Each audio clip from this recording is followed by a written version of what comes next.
Welcome to Policy on Demand. I'm Sindhu Blume. And I'm Scott McCandless. It is the week of October 16th, and this is your Monday briefing. The House and Senate will both be in session this week. The House will be focused on electing a new speaker, while the Senate is expected to resume consideration of a 3-bill minibus appropriations package.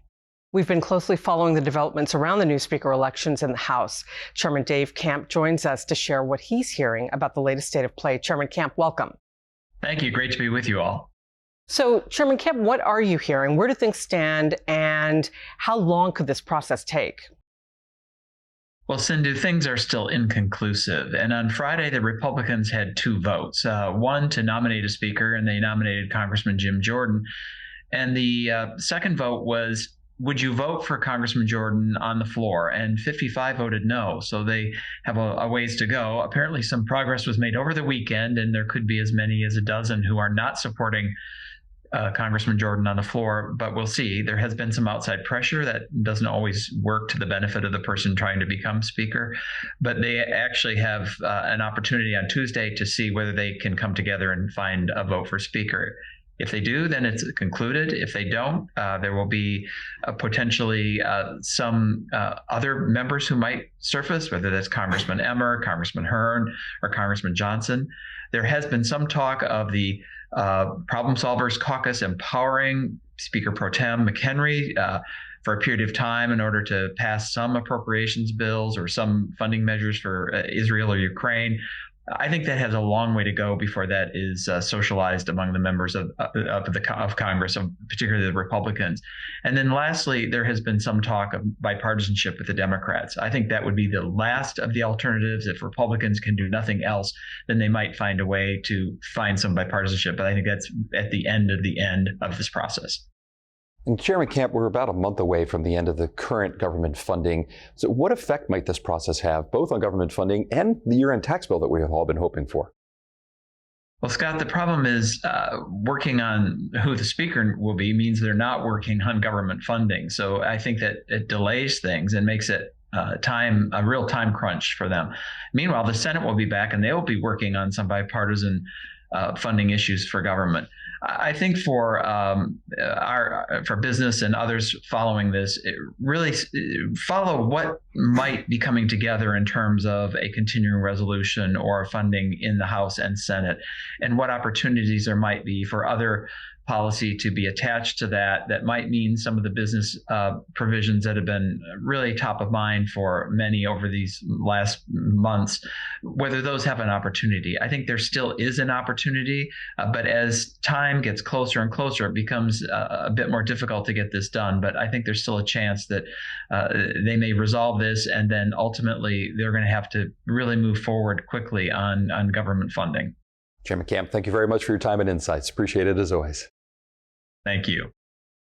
Last week, the OECD released a lot of guidance under Amount A of Pillar 1 of the OECD's 2-pillar framework. We're pleased to have Will Morris here to share his thoughts. Will, welcome. Thank you. I seem unable to wear out that welcome, but there we go. We're always happy to have you here. And I want to point out to our viewers that there is a separate interview that you did with Pat Brown last week, shortly after all this guidance came out. Right. So you've had a couple of days to process. Would love to get additional thoughts, what you're hearing, and possibly things that people should be considering. Sure. Just to point out, there is a lot of documentation which was released. And people are going to take their time to work their way through it, speaking personally anyway. But it is interesting. A lot of people, obviously, in different sectors have gone immediately to what does this mean for me?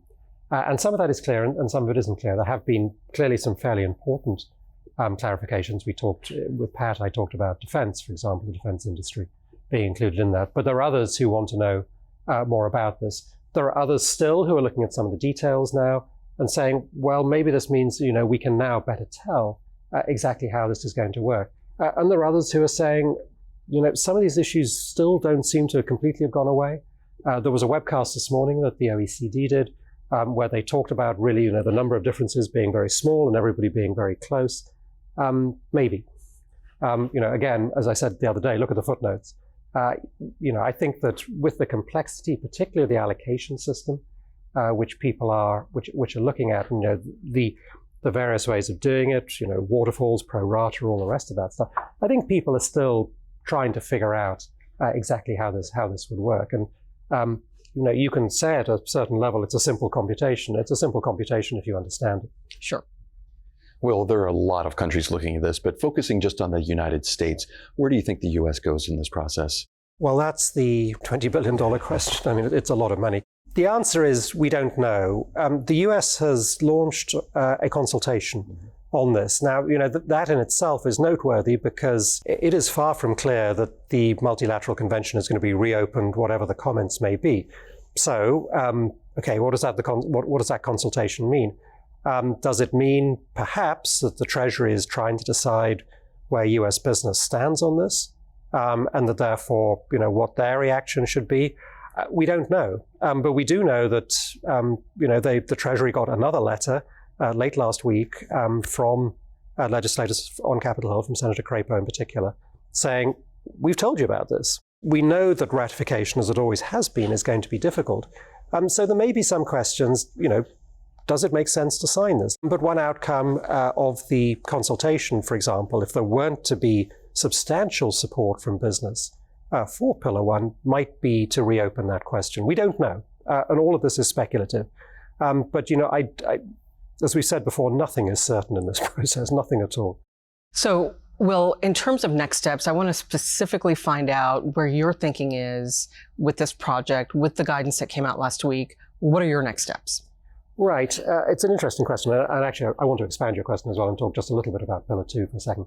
But I mean, I think with this, it is really, really important that businesses look through this, at least the parts which affect them, and figure out what they need to do about that. Because, putting aside the likelihood of this for a second, this is something which is going to be, again, crucial for senior management in businesses to know about. And that explanation is only going to come from the tax department. And therefore, understanding how this is, modeling it out to the extent that that's possible, doing those types of things is really important. So I think, again, there's a process, but obviously there's a consultation process as well. And in the US, US businesses are certainly going to want to think hard about, how they do that. Do they do it through trade groups? What sort of things do they want to say? Realistically, what can be changed? I just also want to talk about Pillar 2 very briefly, because they mentioned that in the webcast today. And it sounds like that there is more guidance coming on this. What they didn't really talk about in the webcast, however, was safe harbors. We know that they've been looking at things like the R&D credit, how they might be able to solve what is now clearly a substantial political issue in the US and in a couple of other countries, actually.